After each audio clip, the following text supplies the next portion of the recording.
부자가 되기 위해서 반드시 알아야 할 정보들이 다 담겨 있습니다. 자산과 부채의 개념부터 우리가 부자가 되기 위해 버려야 할 것들까지 책의 내용을 다 공유드리겠습니다. 이 책은 로버트 기요사키의 어린 시절 이야기로 시작합니다. 주요 등장인물은요, 로버트 기요사키, 그리고 부자 아빠, 그리고 가난한 아빠죠. 부자 아빠는 친구 마이크의 아버지입니다. 중학교 교육도 채 마치지 못했죠. 가난한 아빠는 진짜 아버지고 교육을 많이 받은 지적인 분입니다. 대학 4년 과정을 2년 만에 마치고 박사 학위까지 받았죠. 두 분은 평생 열심히 일하며 성공적인 경력을 쌓았습니다. 이게 공통점이죠. 하지만 결과는 달랐습니다. 이 결과가 달랐던 건 돈에 관한 관점 차이라고 로버트 기요사키는 이야기합니다. 이 관점 차이를 볼 수 있는 네 가지 사례가 있어요. 이 문장은 각각의 아빠가 이야기한 것들입니다. 가난한 아빠는 돈을 사랑하는 것은 모든 악의 근원이다 라고 말했어요. 돈을 밀어내고 비판하고 부정적으로 봤죠. 반면에 부자 아빠는요, 돈이 부족하다는 것이 모든 악의 근원이라고 말했습니다. 가난한 아빠는 공부를 열심히 해서 좋은 직장을 구해야 한다고 말했고요. 반면에 부자 아빠는 공부를 열심히 해서 좋은 투자 대상을 찾아야 한다고 말했습니다. 가난한 아빠는 돈은 늘 안전하게 관리하고 리스크는 피하는 게 상책이라고 말했고요. 반면에 부자 아빠는 무엇보다 리스크를 관리하는 법을 배우라고 가르쳐 줬습니다. 가난한 아빠는 우리 집이 내게는 가장 큰 투자인 동시에 가장 큰 자산이라고 표현을 했고요. 부자 아빠는 우리 집은 부채이며 그것이 가장 큰 투자가 되면 곤경에 처한다고 말했습니다.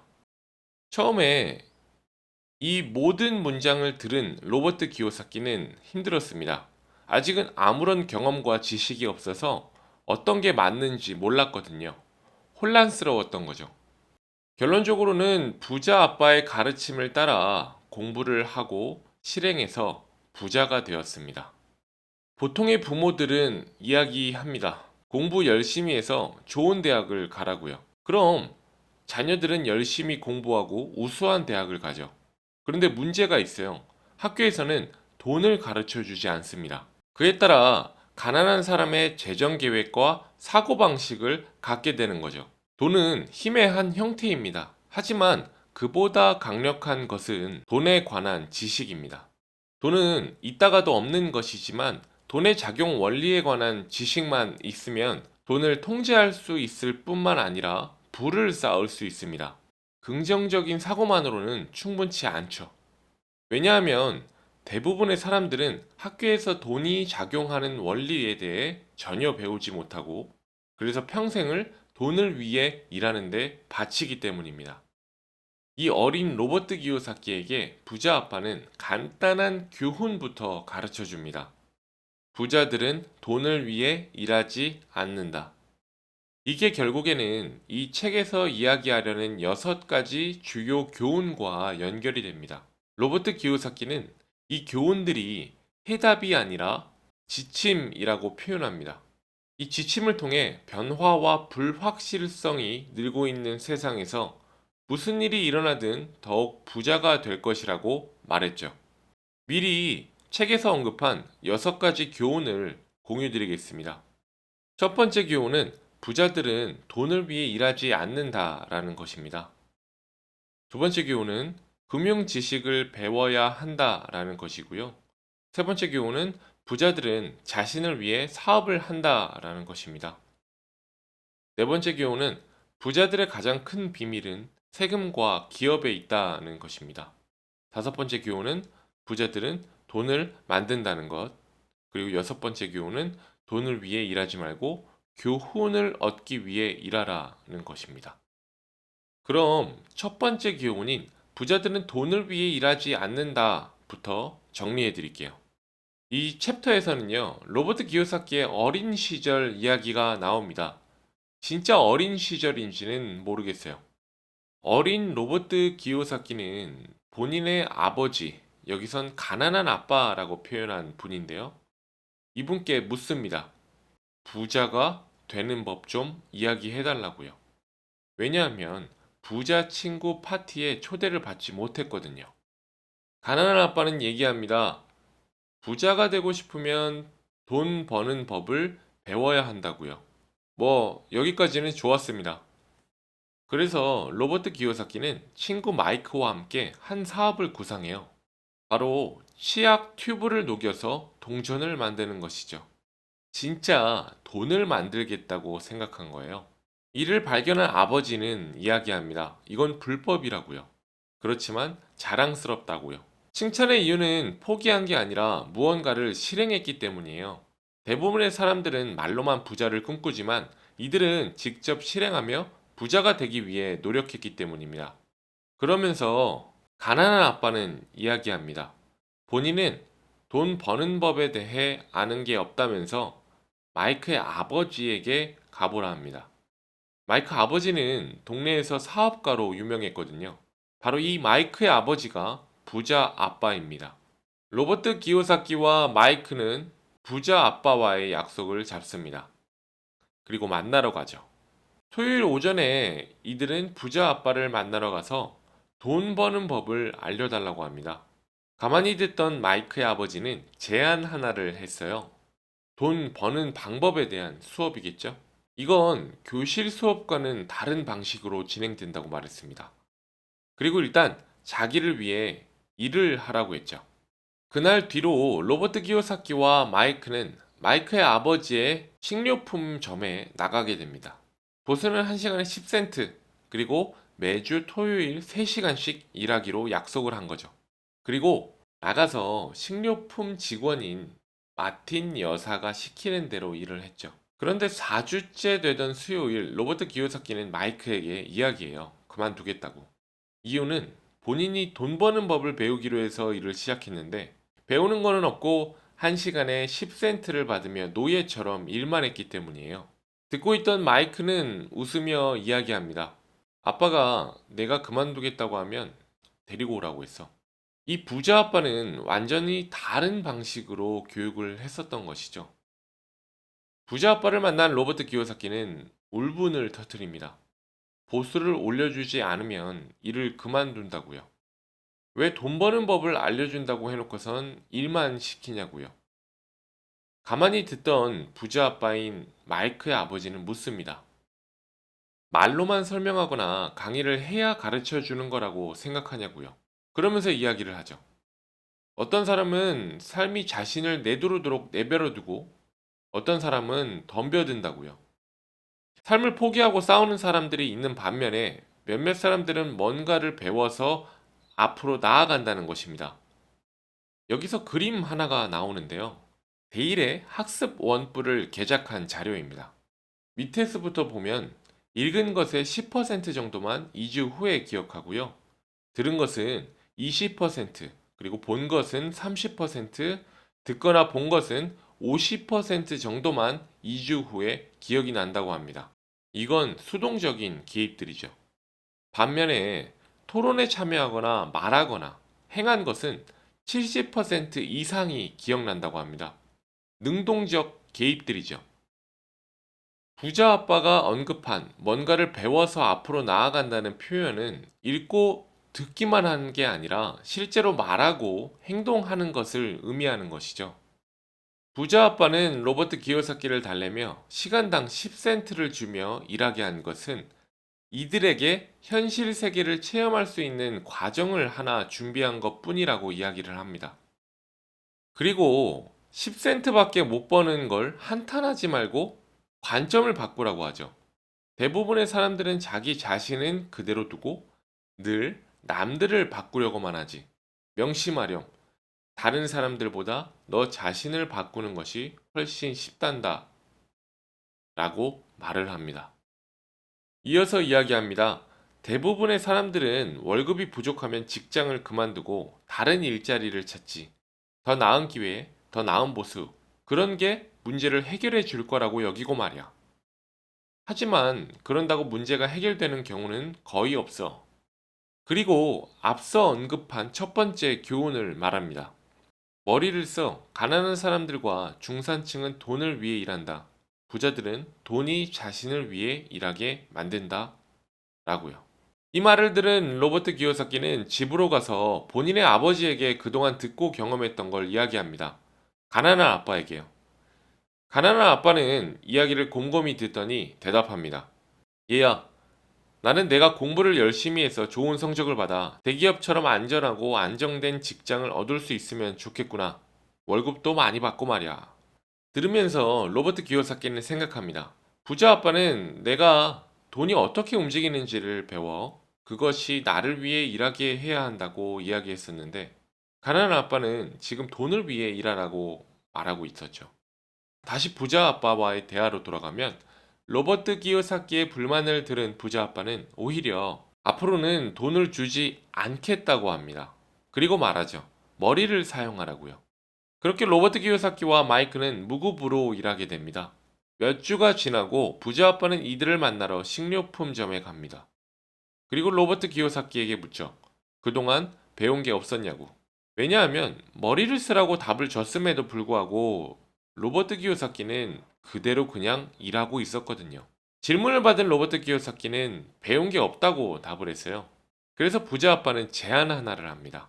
시급을 아예 $5로 올려주겠다고요. 마이크와 로버트 기요사키는 서로를 마주보고는 침묵합니다. 엄청난 유혹이었을 텐데요. 그 모습을 본 부자 아빠는 칭찬합니다. 잘했다고요. 그러면서 이야기를 하죠. 대다수의 사람들은 적당한 가격을 부르면 살 수 있지. 그게 가능한 건 인간이 두려움과 욕심이라는 두 개의 감정을 갖고 있기 때문이다. 먼저 돈이 떨어진다는 두려움이 우리를 열심히 일하게 채찍질한다. 월급을 받은 뒤에는 탐욕이나 욕심 때문에 돈으로 살 수 있는 온갖 멋진 것들의 마음을 빼앗기게 되지. 그렇게 해서 하나의 패턴이 생기는 거다. 아침에 일어나서 직장에 출근하고 청구서를 내고 또 일어나서 직장에 가고 청구서를 내는 패턴이지. 인간의 삶은 죽을 때까지 두 가지 감정에 의해 지배된다. 바로 두려움과 욕심이야. 그들에게 더 많은 돈을 주면 지출을 늘려서 다시 그 패턴을 반복하지. 나는 그걸 세양질 레이스라고 부른단다. 그러면서 다시 생각을 하라고 합니다. 돈이 없다는 두려움에 사로잡힐 경우에는 그 즉시 직장을 구하러 나서는 게 아니라 스스로 이런 질문을 던져볼 필요가 있다고요. 직장을 구하는 것이 과연 이 두려움을 장기적으로 없앨 수 있는 최상의 해결책일까? 이건 해결책이 아니라고 부자 아빠는 자답을 해요. 직장은 장기적인 문제에 대한 단기적인 해결책뿐이라고 말을 하죠. 이걸 들은 로버트 기요사키는 생각합니다. 부자 아빠가 가르치려고 했던 퍼즐 조각이 점점 모습을 드러낸다고요. 교육을 많이 받은 내 아버지, 여기서는 가난한 아빠죠. 좋은 교육을 받고 좋은 직업을 얻었어요. 하지만 학교는 그분에게 돈이나 돈에 대한 두려움을 다루는 법을 가르쳐 주지 않았죠. 부자 아빠는 이야기를 이어나갑니다. 두려움과 욕망을 가중시키는 건 무지라고요. 그러면서 인간의 삶은 무지와 깨달음 사이의 투쟁이라고 설명합니다. 그리고 앞으로는 이성적인 사고를 선택하는 방법을 가르쳐 준다고 합니다. 그러면서 말하죠. 매일 아침에 침대에서 일어나 돈을 벌러 직장에 가면 진짜 중요한 질문인 다른 길은 없을까를 생각하라고요. 감정이 아니라 머리로요. 이렇게 부자 아빠와 오랜 대화를 한 로버트 기요사키와 마이크는 똑같이 식료품점에 출근하되 뭐 다른 게 없을까 생각을 하기 시작합니다. 그리고 가게에서 버려지는 만화책으로 만화책 대여 사업을 시작하죠. 잘 되었어요. 하지만 이 사업을 시작한 지 3개월 만에 여러 이유로 그만두게 됩니다. 그리고 이들은 부자 아빠의 칭찬을 받게 됩니다. 드디어 돈이 우리를 위해 일하게 하는 방법을 배웠다고요. 돈이 우리를 위해 일하게 해야 한다는 교훈과 함께 로버트 기요사키의 어릴 적 이야기는 마무리가 됩니다. 다음 챕터는 왜 금융지식을 배워야 하는지 이야기가 나옵니다. 로버트 기요사키는 이야기해요. 중요한 것은 돈을 얼마나 버느냐가 아니라 얼마나 모을 수 있고 또 얼마나 오랫동안 그것을 보존할 수 있는지입니다. 돈을 모으는 힘, 그리고 유지하는 힘이 중요하다는 것이죠. 그럼 이 두 개의 힘을 기르기 위해선 어디서부터 시작해야 될까요? 바로 돈에 대한 지식을 쌓는 것부터 시작해야 됩니다. 여기서 제가 하나 추천드릴게요. 한국은행에서 발간한 경제금융용어 700선이 있는데 여기 단어들의 뜻을 한번 쭉 읽어보세요. 보통 공부를 시작할 때는 단어 공부부터 하잖아요. 영상 설명란에 링크 걸어둘게요. 다시 돌아가서 일단 첫 번째로 자산과 부채의 차이를 알고 자산을 사라고 합니다. 로버트 기요사키는 이야기합니다. 부자들은 자산을 취득하지만 가난한 이들과 중산층은 부채를 얻으면서 그것을 자산이라고 여긴다고요. 여기서 말하는 자산과 부채의 의미를 사전에서 찾는다면 오히려 헷갈릴 수 있습니다. 이 둘을 구분 짓는 건 숫자입니다. 부자가 되고 싶다면 숫자를 읽고 이해하는 법을 배워야 한다고 로버트 기요사키는 이야기합니다. 자산과 부채를 그림으로 설명드리겠습니다. 먼저 자산입니다. 자산은 가지고 있으면 우리 지갑에 돈을 넣어주는 것입니다. 다음으로는 부채입니다. 부채는 가지고 있으면 우리 지갑에서 돈을 빼가는 것입니다. 결론적으로 부자가 되고 싶으면 자산을 사면 되는 거고, 가난한 사람이나 중산층에 머물고 싶다면 부채를 사면 되는 것입니다. 금융 분석에서 숫자를 읽는다는 것은 현금이 흘러가는 내용을 파악하는 데 있습니다. 현금 흐름이 중요하다는 이야기인데요. 부자와 가난한 이, 그리고 중산층은 현금 흐름에서도 큰 차이를 보이고 있습니다. 먼저 가난한 이들의 현금 흐름 패턴부터 보시죠. 이들은 버는 족족 이런저런 거에 다 써버립니다. 그에 따라 남는 돈이 하나도 없죠. 다음은 중산층의 현금 흐름입니다. 가진 것으로 인해 큰 부채가 발생해서 급여로 받은 돈의 대부분이 부채로 나가고 남은 돈으로 생활을 하게 되는 흐름입니다. 이 역시 남은 돈이 없습니다. 마지막으로 부자들의 현금 흐름입니다. 자산을 통해 들어오는 돈이 나가는 돈보다 많아서 돈이 쌓이게 됩니다. 지출도 통제하고요. 부자들은 이 쌓인 돈으로 다시 자산을 삽니다. 그럼 들어오는 돈이 더 많아지게 되는 거죠. 선순환입니다. 이어서 이야기합니다. 로버트 기요사키는 여기서 세양시 레이스에 대해 이야기해요. 쳇바퀴에 갇혀 계속 달리는 세양지를 빗대어 표현한 것이에요. 가난한 이들과 중산층을요. 수입이 늘면 그에 따라 부채도 늘고 그리고 지출도 늡니다. 이게 세양지 레이스인 거죠. 그들은 그들의 큰 자산인 집을 사서 그로 인해 큰 부채가 생기고 월 급여는 부채를 갚기에 바쁜 거죠. 그리고 일단 수입이 늘면 소득세도 늡니다. 그래서 정작 세금을 내고 남는 돈은 수입의 크기에 완전히 비례해서 오르지 않죠. 대부분의 사람들은 자신의 내적 지혜, 자신 안에 담긴 천재성을 믿지 않고 외부의 대중을 따릅니다. 남들이 모두 하기 때문에 자신도 따라하고요. 의문을 품기보다 무조건 순응을 하죠. 그게 편하잖아요. 남들이 하라는 분산 투자도 하고, 집은 자산으로 생각하고 가장 큰 투자처럼 생각하고, 또 빚이 많아질수록 세금 혜택을 받을 수 있다고 생각하고요. 부자 아빠는 자신이 사는 집을 부채라고 여겼고요. 가난한 아빠는 자산이라고 여겼습니다. 집이 클수록 지출은 늘어나고 현금은 지출을 통해 계속 밖으로 흘러나갑니다. 그렇기에 집은 부채라고 로버트 기요사키는 이야기합니다. 이어서 말합니다. 내가 하고 싶은 말은 자산과 부채의 차이점을 이해하라는 것입니다. 만약 더 큰 집을 사고 싶다면 나는 무엇보다 먼저 현금 흐름을 생성할 수 있는 자산을 구입해 주택 비용을 마련할 것입니다. 현금 흐름에 집중하라는 거예요. 결론적으로 가난한 아빠와 부자 아빠의 재정 상태의 차이입니다. 가난한 아빠는 자산이 부채보다 적어서 지출이 수입보다 많습니다. 반면에 부자 아빠는 자산이 부채보다 많아요. 그러다 보니 수입이 지출보다 많죠. 이런 현금 흐름을 통해 부자 아빠는 남은 돈을 다시 자산 부분에 재투자하고 더 부자가 되는 것입니다. 그러면서 해당 챕터의 마지막 조언을 합니다. 내가 지출을 늘리면서도 지금 수준의 재산을 유지하고 싶다면 먼저 현금 흐름을 증가시켜야 합니다. 그리고 다음 목표는 자산에서 비롯되는 초과 현금을 자산 부분에 재투자하는 것이 되어야 합니다. 라고요. 이 챕터는 이렇게 마무리하겠습니다.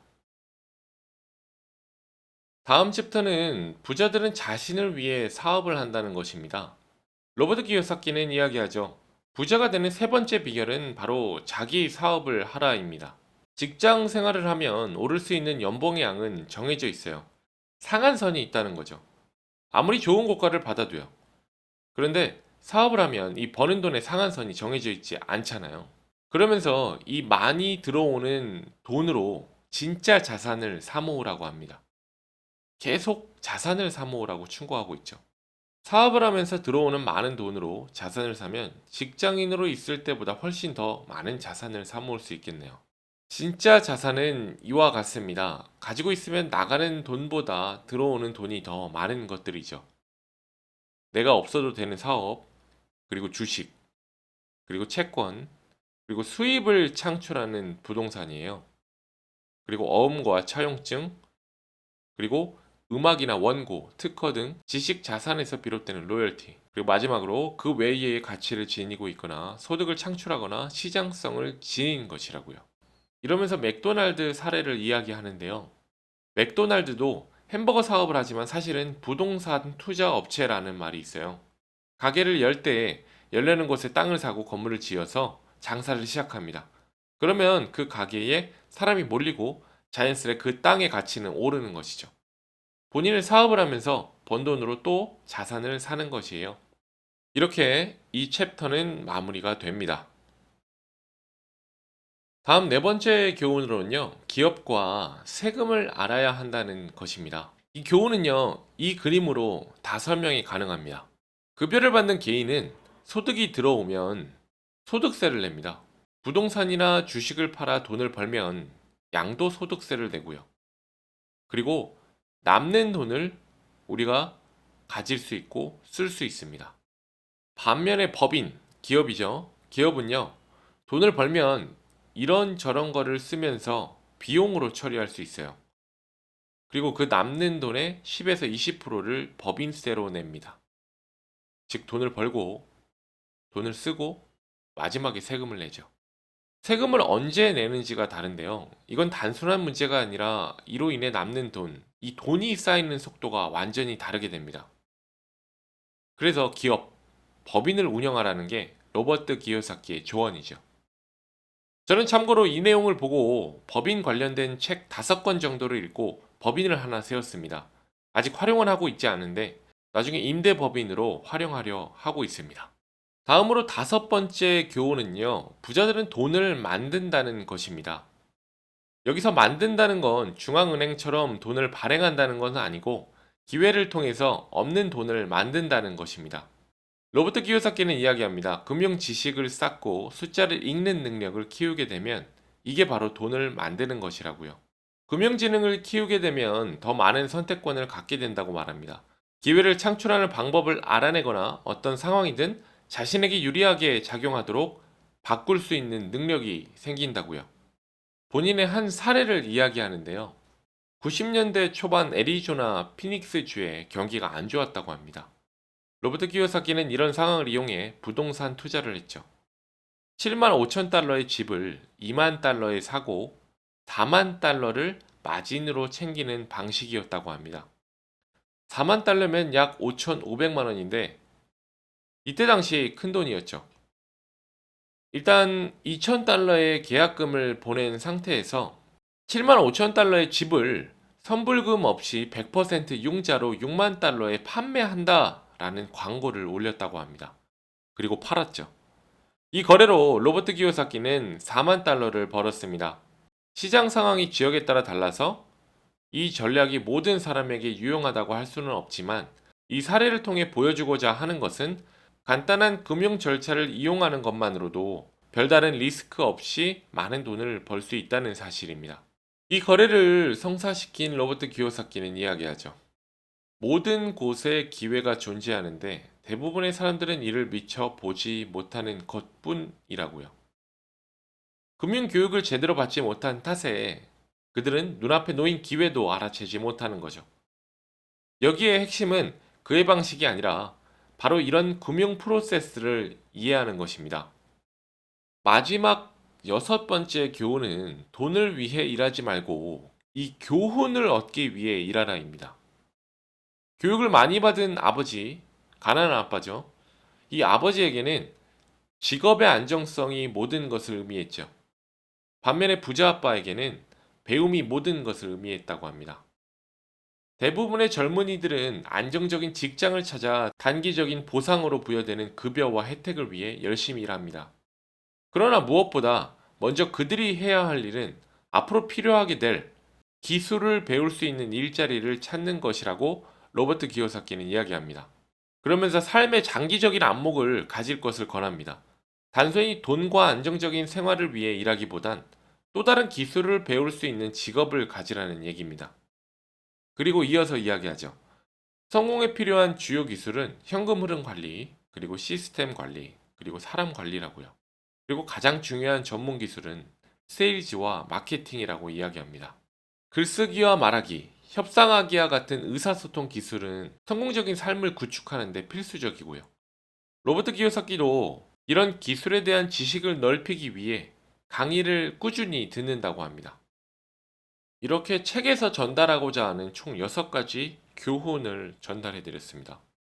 첫 번째, 부자들은 돈을 위해 일하지 않는다. 두 번째, 금융 지식을 배워야 한다. 세 번째, 부자들은 자신을 위해 사업을 한다. 네 번째, 부자들의 가장 큰 비밀은 세금과 기업에 있다.